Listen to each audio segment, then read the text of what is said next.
Welcome to পলি রান্নাঘর। আজ আপনাদের রেসিপি করে দেখাবো মিষ্টি দই। এই গরমকাল আসছে, মিষ্টি দই করে দেখাবো। আমি এখানে 500 দুধের প্যাকেট নিয়েছি, একটু ঘন করে নেবো। একটু বসিয়েছি, দুধটা একটু ঘন করে ফুটিয়ে। দুধটা মোটামুটি আমার ঘন হয়ে এসেছে। এবার এর মধ্যে একটু পাউডার দুধ আমি মেশাবো, তাহলে দইটা আরও ভালোভাবে জমবে। দুধটা ভালো রকম ঘন করে দইটা পাতলে একটু পাউডার দুধ দিলে দইটা খুব চাপচাপ হবে। আমি এই জন্য একটুখানি পাউডার দুধ দিলাম। মিষ্টি দই করার জন্য অনেকে ক্যারামেল তৈরি করে চিনি, আমি সেটা করবো না, একটু তেতো ভাব হয়ে যায়। আমি এতে বাতাসা দেবো কালার করার জন্য।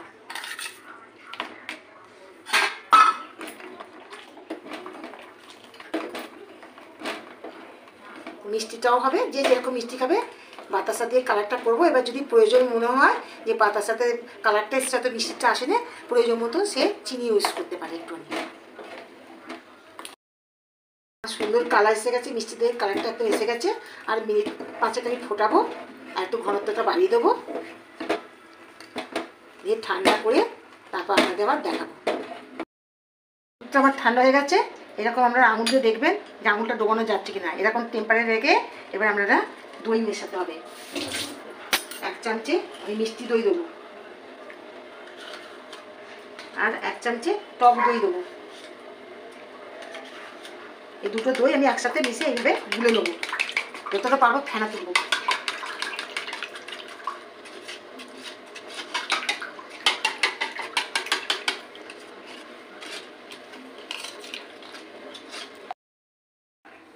আমার ভালোভাবে ফাটানো হয়ে গেছে।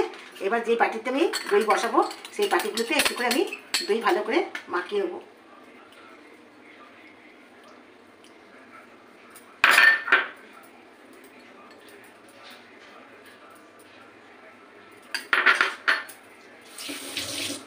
বাটিগুলোতে এবার আমি মাপে মাপে দিয়ে দেবো।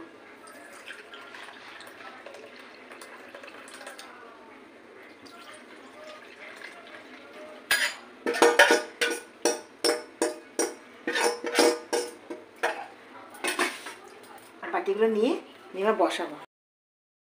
পিড়ে নিয়েছি আমি, এই পিড়ের মধ্যে আমি এটাকে বিছিয়ে দেবো। এটা একটা নর্মাল তোয়ালে দিয়ে দইগুলোকে বসিয়ে দেবো।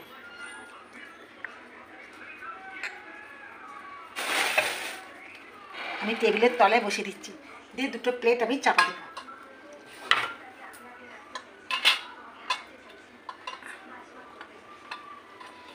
দিয়ে এর মধ্যে আমি আবার একটা মোটা তোয়ালে এভাবে চাপা দেবো।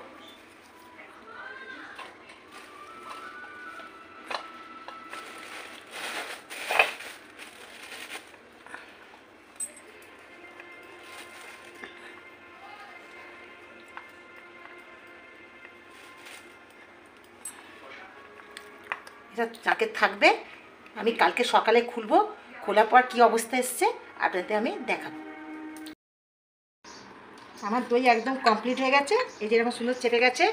এবার আমি ফ্রিজে ঢোকাবো, মালটা আরও সুন্দর হবে।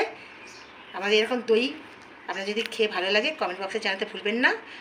নতুনত্ব রান্না পেতে আমার চ্যানেলটাকে সাবস্ক্রাইব করবেন।